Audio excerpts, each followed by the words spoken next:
Okay, so now you can सी। अब यहाँ पर उसने क्या किया, उसने यहाँ पे सिंगल क्वेश्चन मार्क लगा दिया। तो उसने बोला जी देखो सिंगल क्वेश्चन मार्क से भी तो मेरा 32 आ रहा है, लेकिन ये सिंगल क्वेश्चन मार्क रिस्की है। क्यों? अगर मैंने यहाँ पर सपोज ए लिख दिया या कोई ऐसा वर्ड लिखा जिसमें एक ही कैरेक्टर है, तो ये उसको कंसीडर करेगा। देखो लुक, ये आइडली दाल मेरे पास, किसकी है?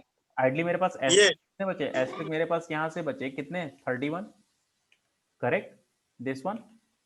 लेकिन यहाँ कितना दे रहा है, 32। Got the point? तो इस केस में आप क्वेश्चन मार्क यूज नहीं करना, आप यूज करना बेसिकली एस्ट्रिक को, दिस वन। ठीक है ओके सर। ना? अब यहां पर हम लोग एडवांस लेवल से भी कैसे काउंट कर सकते हैं वो चीज मैं आपको यहां पे दिखाने वाला हूं। जैसे आपको मैंने ये डेटा दिया एंड आई सेड कि मुझे इस डेटा से ये बता दो कि कितने न्यूमेरिक हैं, ठीक है, और कितने टेक्स्ट हैं।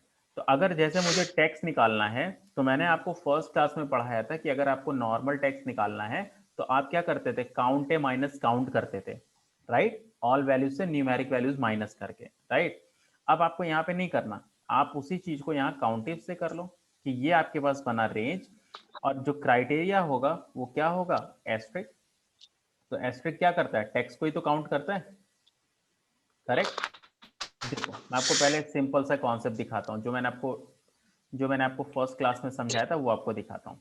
मैंने बोला था अगर न्यूमेरिक यूज करना है तो हम यूज करते हैं काउंट को। तो ये हमें रीजन, खाना। ओके, खा नहीं करो वापस आया का।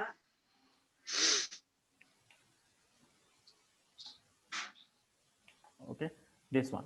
अब यहां से अगर आपको टेक्स्ट करना है, so I said the count a minus count. ये मैंने आपको बेसिक कॉन्सेप्ट पढ़ाया था डे 1 में, राइट। अब इसी चीज को हम एडवांस कैसे बना सकते हैं, जैसे ये मैंने काउंटे माइनस काउंट लगाया तब मेरी टेक्स्ट वैल्यूज आई हैं। अब इसी को देखना, काउंटे, ये रहा आपके पास रेंज, और अभी मैंने बताया था कि एस्ट्रिक टेक्स्ट को काउंट करते, तो एस्ट्रिक डाल दो बस खत्म। देखो 5 आ गया यहाँ पे, करेक्ट, दिस वन। और अगर मैं बोलता हूँ न्यूमेरिक निकालना है तो देखना काउंटिव से निकाल सकता हूँ मैं, काउंटिव, ये रहा रेंज। क्राइटेरिया क्या होगा, मुझे तो वो काउंट करना है ना जो कि टेक्स्ट ना हो, जो टेक्स्ट नहीं होंगे वो नंबर ही तो होंगे। तो यानी which does not equals to asterisk, यानी जो टेक्स्ट नहीं है उनको काउंट करो, तो जो टेक्स्ट नहीं है वो क्या है, नंबर है, that's it. So this is the advance version कि हम किस तरीके से बेसिकली यहाँ पर चीजों को काउंट कर सकते हैं, ठीक है। अब यहाँ पर जैसे मैंने आपको ये डेटा दिया, इसमें मुझे ये पता करना है कि ऐसे कितने नंबर ऑफ रिकॉर्ड्स हैं जिसमें 3 कैरेक्टर हैं, ओके। तो एक काउंटिफ लगा लो, दिस वन, ये रहा आपके पास रेंज। और मैंने आपको बोला था एक क्वेश्चन मार्क मतलब एक कैरेक्टर, तो मुझे कितने कैरेक्टर वाले चाहिए, 3, तो मैं यहाँ पे 3 क्वेश्चन मार्क लगाऊंगा। तो इसका मतलब ये है H4 से H8 में मुझे ये काउंट करके बताओ कि ऐसे कितने नंबर ऑफ रिकॉर्ड्स हैं जिसमें 3 डिजिट हैं या 3 कैरेक्टर हैं। एंटर करो 4। तो एक ABC हो गया, एक PQR हो गया, एक 123, एक 198। तो ऐसे 4 रिकॉर्ड्स हैं जिसमें आपके पास 3 नंबर ऑफ कैरेक्टर है। Is it clear? Yes sir. Okay, अब यहां पर ये कॉन्सेप्ट देखते हैं। ये बेसिकली रियल सिनारियो का केस है, ठीक है। तो यहाँ पर ये कैंडिडेट के पास इस तरीके से डेटा था। तो उसने बोला सर मेरे पास इस तरीके से ऐसे कुछ डेटा सेट होता है, और मुझे ये पता करना होता है कि हर एक कंपनी वाइज मुझे हाईएस्ट सेल्स और लोवेस्ट सेल्स निकालनी होती है। तो अगर मैंने यहाँ से जैसे आपको बोला कि मेरे पास आइडियली 3 कंपनी है, IBM, TCS और एसेंचर यहाँ पर, तो मुझे पता करना है कि IBM में हाईएस्ट सेल्स कितना हुआ है, यानी कि जो कंपनी IBM है उसका सेल्स के फिगर में से मुझे हाईएस्ट सेल्स पिक करना है। तो जैसे इस समय IBM में हाईएस्ट कितना है, 94671, तो वो आना चाहिए। मुझे ओवरऑल यहाँ पे नहीं देखना है, मुझे किसके बेस पे देखना है, कंपनी वाइज। तो यहां पर मैं यूज क्या करूंगा कि मुझे मैक्सिमम तो निकालना है, लेकिन अगर मैंने ये रेंज दे दिया तो इसमें वो सबसे हाईएस्ट निकाल देगा, वो ये नहीं देखेगा कि IBM में है या कौन सी कंपनी का है, राइट। बट मुझे क्या है, मुझे तो कंपनी वाइज चाहिए, करेक्ट। तो मैं यहाँ पे यूज करूंगा कि मैक्सिमम तो निकालो, लेकिन कंडीशन दे रहा हूं कि इफ अगर इस पूरी रेंज में कहीं भी आपको IBM दिखता है तो आप सेल्स वाला डेटा उठा लेना, दैट्स इट, खत्म। कंट्रोल शिफ्ट एंटर करो, now you can see the result. तो वो क्या करेगा, इस पूरी रेंज में, ओके, यहां पे A2 से A10 में किसको देखेगा, IBM को। तो जहां जहां IBM है ये उसको ट्रू समझेगा और जहां IBM नहीं है उसको फॉल्स समझेगा। तो मैंने बोला कि इस टेबल में जहां भी IBM दिखे सेल्स वाली वैल्यू उठा लेना। तो वो क्या करेगा, IBM कहाँ कहाँ है, स्टार्टिंग के 3 में, तो वो स्टार्टिंग की 3 वैल्यू उठाएगा और बाकी अगर आप सारी वैल्यूज को देखोगे तो बाकी सारी वैल्यूज में देखो यहाँ पे फॉल्स दिखा रहा है, राइट। तो इफ का पूरा ये रिजल्ट आया है, ओके।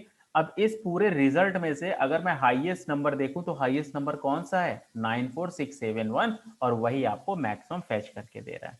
अगर मैं इसको कंट्रोल डी करता हूं down fill, so now you can see, ठीक है। ये मैटर नहीं करता कि ये आपके पास सीक्वेंस में होनी चाहिए। अगर फॉर एग्जांपल मैं यहां पे IBM लिख देता हूं, ठीक है, तो देखो अब एसेंचर का अमाउंट चेंज हो गया इफ यू सी, और मैं यहाँ पे सपोज अगर इसको बढ़ा देता हूं तो देखो IBM अब ये हाईएस्ट है ना, तो you can see this figure, right. ऐसा नहीं है कि आपके पास डेटा सॉल्व होना चाहिए, इट्स नॉट लाइक दैट, ठीक है। उसको कहीं भी दिखेगा IBM या TCS या एसेंचर, तो वो आपके पास रेंज में से पूरा डेटा रिट्रीव करता है, okay. So this is the concept कि किस तरीके से हम लोग यहाँ पर मैक्स के साथ इफ को यूज कर सकते हैं, ओके।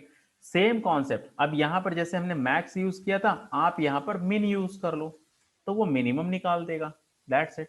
कि इस पूरी रेंज में कहीं भी IBM दिखता है तो इधर से डेटा उठा लो और जो सेल्स आपके पास आएंगे उसमें से मिनिमम फिगर्स उठा दो, that's it, now you can सी।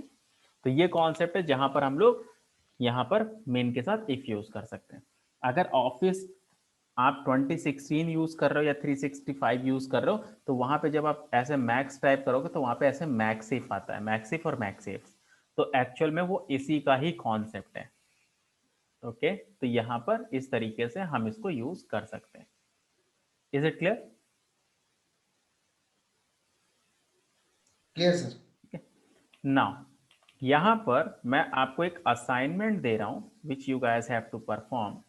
कि सपोज यहाँ से आपके पास ID है, यहाँ से नेम है, okay. So let me create the ID। I have these names, so let me drag these names, okay. Then I have these IDs, okay, this one।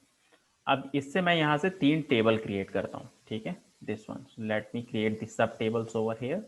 तो जैसे आपके पास ये एक टेबल है, दूसरा टेबल यहाँ पर है, तो सपोज दूसरा टेबल मैं यूज कर लेता हूँ दिस वन, ठीक है। ये सेकंड टेबल का डेटा है। इसी तरीके से मैं यहाँ पर एक थर्ड टेबल भी क्रिएट कर देता हूँ और सपोज थर्ड टेबल में कुछ और भी डेटा यहाँ से ऐड कर लेता हूँ दिस वन, और मैं यहाँ से 2 रिकॉर्ड्स और ऐड कर देता हूँ, ठीक है, and John Hawkins, okay. Suppose मैंने ये ऐड कर दिया। नाउ अब यहाँ से आपको क्या करना है कि यहाँ से आपको डेटा बेसिकली रिट्रीव करना है, ठीक है, यहाँ पर।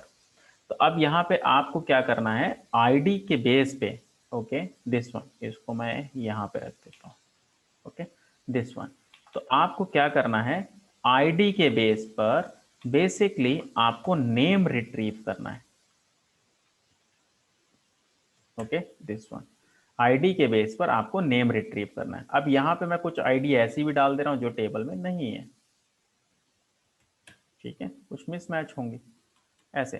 तो अब आपको यहाँ पर इस तरीके से परफॉर्म करना है कि यहाँ पर फॉर एग्जाम्पल कि जो ID हैं वो मेरी इन 3 टेबल में कहीं भी हो सकती हैं, ठीक है। तो जो मेरी ID है उसका तो मुझे नेम मिल जाएगा, लेकिन जो मेरी ID नहीं है उसकी जगह पे क्या आएगा, हैश यानी कि एरर आएगी, करेक्ट। तो मुझे एरर नहीं दिखाना है। इफ देयर इज हैश यानी error then mention ID does not exist, ठीक है। तो उसकी जगह पे मुझे ये दिखाना है, मुझे एरर नहीं दिखनी चाहिए, दैट्स इट। तो आपको इसके बेस पे बेसिकली इन तीनों टेबल से लुकअप लगा के आपको डेटा को रिट्रीव कराना है, और अगर कहीं पर ID उसको नहीं दिख रही है तो मुझे वहां एरर नहीं चाहिए, उसकी जगह पे लिखा आ जाए ID does not exist, that's it. Clear है? Clear sir. ओके। सो पहले आप लोग यहाँ तक परफॉर्म करो. Okay, so you have to perform till here. So we have just completed all this stuff for today. So now let me show you this one, max Vdev and min Vdev. Okay, this one. अब मैं आप लोगों को assignments भी देने वाला हूँ. So now let me open the assignments. So these are assignments. So you are able to see the screen, right? Yes, sir. This one. तो आपके पास ये 14 क्वेश्चंस हैं. ओके, मैंने आपको जितना भी अभी सब कुछ पढ़ाया है उससे रिलेटेड है सारा कुछ. Okay, Okay. This one. So you have to complete all these 14 assignments.